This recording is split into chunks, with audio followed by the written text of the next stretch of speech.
Happy to have with us Vanderbilt political science professor Dr. Thomas Schwartz. As we went to break, for the last two breaks, we said we were going to talk about, do you feel like there will be a push to make D.C. and Puerto Rico states, which would obviously help Democrats?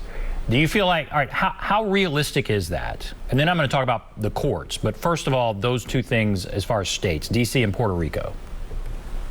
I think the only way those particular issues would happen is if the filibuster is ended. If there is a vote and the removal of the filibuster, I think those are issues that the Republicans would go to the mats for, in the sense of fighting on tooth and nail against them.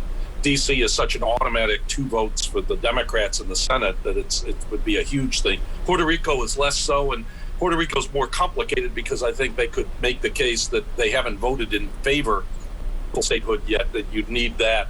They could make a case for that. But D.C. would be, I think that would be seen as such a damaging thing that the Republicans, the only way it could happen is the end of the filibuster and a straight party line vote.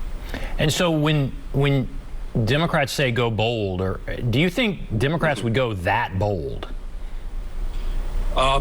I think they would prefer to go bold on another issue that's more popular. I don't think D.C. and Puerto Rico statehood are really as popular as other issues. So if they're going to go bold, they may choose to do infrastructure, maybe voting rights as a civil rights issue, something else that would create a certain popularity for the measures that they're taking, and then do the Puerto Rico and District of Columbia. I don't think they would be the top priority in the sense, even though they've gotten greater discussion now. I think they'd prefer to try and win the issue of ending the filibuster on something much more popular than Puerto Rico or District of Columbia statehood. And the caller that brought that up also brought up what's called packing the courts, changing the number of Supreme Court justices. How likely is that? I think that's right now kind of unlikely because I think where it would become more is if the Supreme Court issued decisions that were clearly unpopular and was, for example,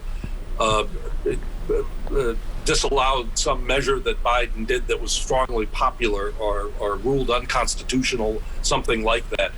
They'd have to mobilize against the courts. And if the court doesn't engage in something like that, I think it'd be harder to justify packing the court. But I think were there some controversial decisions that could come about.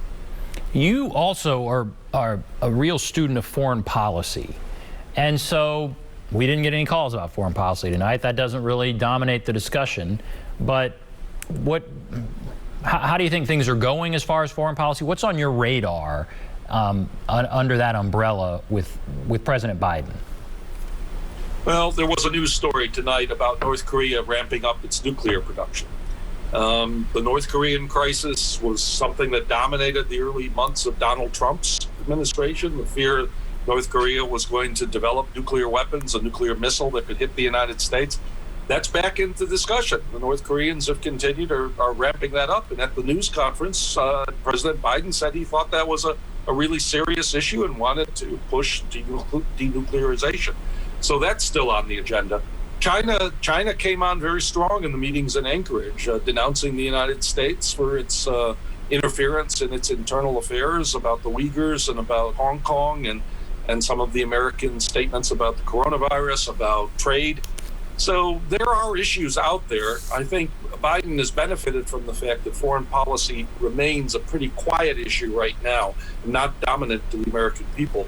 But any sort of crisis or issue could suddenly bring it into people's minds, and that's something that he may face down the line. He benefits from the fact that he's not Donald Trump and that most of the allies, for example, welcomed him coming into power. But there are crises, there are possibilities, especially among in Asia and possibly in the Middle East, where things could tensions could heighten. How hawkish would you say President Biden is? Is he somebody who's really focused on the military, or somebody who would push back on the military? I think generally he would be much more interested in conciliation than using the military. He did use a military strike to retaliate against an Iranian attack in Iraq an Iranian militias attack, but I think he's interested in agreements, the Iran agreement, the Paris peace deal, or the Paris environmental agreement. He's interested in coordination. He's not interested in making threats or talking about things in the way that Donald Trump sometimes did when he talked about North Korea first, when he became president, and later on some of the things he did in Iran. I think Biden is far more inclined toward conciliation and diplomacy than a strong stance on military. It was very interesting. Trump mentioned as one of his accomplishments was that we got out of his presidency without a war. And many presidencies, there is a war started. So that was an accomplishment. That he was not one to, have flowery negotiating like talks, but we didn't get in a war. And so, what do you think of that? I mean, that's I guess a true statement. Yeah, no, I mean, he did not get into war. He didn't want to get into wars. He was willing to use military force. And I think the most striking thing about that was, of course, the strike in Iran against Soleimani. That was a pretty bold move to get rid of a top official on the Iranian regime. And that type of pressure, that type of action certainly was something characteristic of him, or Baghdadi, getting Baghdadi authorizing military raids. So he didn't get into wars, but he was willing to use military force in very targeted situations in a way that I think was quite characteristic and different. And I don't see Joe Biden doing the same thing. Do you feel like we can get out of these next 4 years without a war? or how tenuous do you think things are out there in the world right now? I think there are challenges out there, particularly, I think one of the more dangerous. Of course, North Korea remains dangerous in many respects because of the nature of that regime. But one of the things that I think is going to be interesting is to what extent China pushes hard on Taiwan, and particularly the notion that the United States should not be defending Taiwan, which they consider part of China. The United States has pushed back on in more recent years. I think we're probably likely not to see a war in the next 4 years, but wars often come inadvertently. They come through crises and situations in which no one was predicting necessarily that was likely. All right, we have 2 minutes left. So the takeaway, first 100 days, what's the bottom line from you? Bottom line is Biden's had a relatively successful first 100 days. He has brought a sort of sense of quiet. Politics is more boring. The ratings for a lot of the news shows are down, especially the cable ones, because Donald Trump was very much in the media, constantly in the news, tweeting, provoking news. We're dominating the news cycle.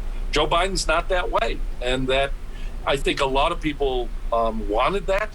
What they also want from him is a sense that the government's competent, and the vaccine rollout now has gotten off to a much better start than it did originally, and that's going to increase faith in his administration.